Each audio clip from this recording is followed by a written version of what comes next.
Hello everyone, আসসালামু আলাইকুম। শিম্পুস kitchen থেকে আমি শিম্পু। আজকে খুবই মজার আমেরিকান চপসের রেসিপি নিয়ে চলে এসেছি। আমার এই রেসিপি যদি ভালো লেগে থাকে তবে প্লিজ লাইক, শেয়ার, সাবস্ক্রাইব করতে ভুলবেন না। সবার আগে রেসিপি পেতে অবশ্যই বেল বাটনটা ক্লিক করবেন। যখনই আমি কোনো রেসিপি দিব সবার আগে নোটিফিকেশান পেয়ে যাবেন। আমরা কিন্তু চাইনিজে যে আমেরিকান চপসি বললে ওরা খুব মজার একটা চপসি করে দেয়, সেই রেসিপিটাই আজকে শেয়ার করব। তবে চলুন দেখে নেওয়া যাক। প্রথমে এখানে 1 প্যাকেট ম্যাগি নুডলস নিয়েছি। আপনারা কোকোলা নুডলস দিয়েও করতে পারেন। ম্যাগি নুডলসটা আমি একটু সিদ্ধ করে পানিটা ঝরিয়ে নিব। আর এটা যেন ভেঙে না যায় একটু খেয়াল করবেন।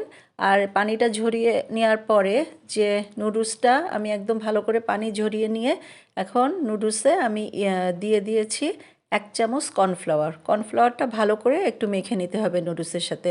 আর এখানে ডুবো তেলে এটাকে আমার ভেজে নিতে হবে। আমার প্যানটা আসলে অনেক বড় ছিল, এই জন্য তেলটা একদম ভালো করে তেলে ডুবানো যাচ্ছে না। আপনারা চেষ্টা করবেন একটা ছোট্ট প্যানে নিয়ে বেশি করে তেল দিয়ে ভাজার। আমি একটু কাত করে তারপরে একটু সাবধানে ভেজে নিচ্ছি। আমার একটু সময় লেগেছে ভাজতে। এরকম তেল এরকম উপরে যেন উঠে আসে, এরকম একদম লাল করে এই নুডলসটাকে এখন আমি ভেজে নিব। একদম লাল করে নুডলসটা ভাজা হয়ে গিয়েছে। এখন এটাকে আমি তেল ঝরিয়ে সরিয়ে রাখবো। এখানে 1 পিস মুরগির গোশ আমি ভালো করে ব্লেন্ড করে নিয়েছি। একদম কিমা যেন হয়ে যায়, সুন্দরভাবে পেস্টের মতো করে নিয়েছি। আর 1 চামচ কর্নফ্লাওয়ার দিলাম, আর 2 চামচ কুসুমটা দিব ডিমের, দিয়ে ভালো করে কুসুম আর কর্নফ্লাওয়ারটা সুন্দর করে মুরগির সাথে মিশিয়ে নিব। আর এই চপসিটা খেতে কিন্তু অনেক মজা হয়। আপনারা আসলে চাইনিজে গেলেই চপসি বললে যেই চপসিটা করে দেয়, ঠিক সেইভাবেই আজকে আমি চেষ্টা করছি আপনাদের সাথে শেয়ার করার জন্য।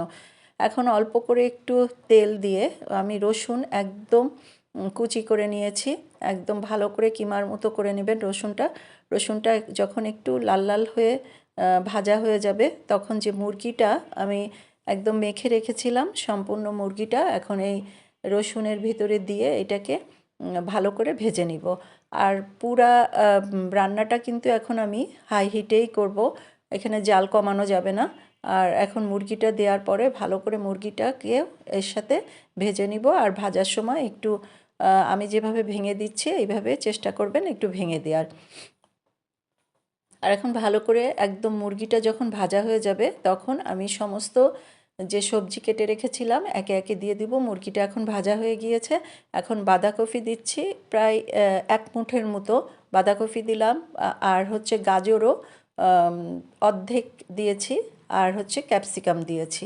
আপনারা আমি যেই সবজি দিচ্ছি এগুলোই দিতে হবে এমন কোনো কথা নয়, আপনাদের পছন্দ মতো আপনারা দিতে পারেন। আর এখন এই সবজিটা দেওয়ার পরে আমি অল্প করে একটু ম্যাগি যে সসটা আছে সেই ম্যাগি সসটা অল্প করে একটু দিয়েছি। আর সসে যেহেতু লবণ থাকে এই কারণে আমি কিন্তু লবণ একদমই দিইনি। আর সামান্য একটু কর্নফ্লাওয়ার গুলিয়ে দিয়েছি। আর নামানোর আগে একটু ইসের গুঁড়া দিয়ে দিব, যে একটু যেন ঝাল ঝাল ভাবটা হয়, সেই জন্য গোলমরিচের গুঁড়া অল্প করে একটু দিয়ে দিব। আর এটা কিন্তু হাই হিটে আমি রান্না করব। আর এই সবজিটা কিন্তু একটু ক্রিস্পি ভাব থাকবে, সবজিটা যেন একদম গলে না যায় সেটা অবশ্যই খেয়াল করবেন।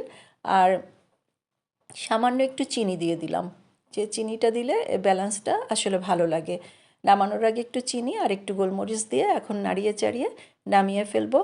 আর এই আমেরিকান চপসি কিন্তু খুবই সহজ করা, কিন্তু খেতেও অনেক মজা হয়। আর এটা এখন সুন্দরভাবে আমার রান্না হয়ে গিয়েছে। এখন আমি যে নুডলসটা ভেজে রেখেছিলাম, নুডলসটার পরে এই পুরা সবজিটা দিলেই হয়ে গেল একদম মজাদার আমেরিকান চপসি।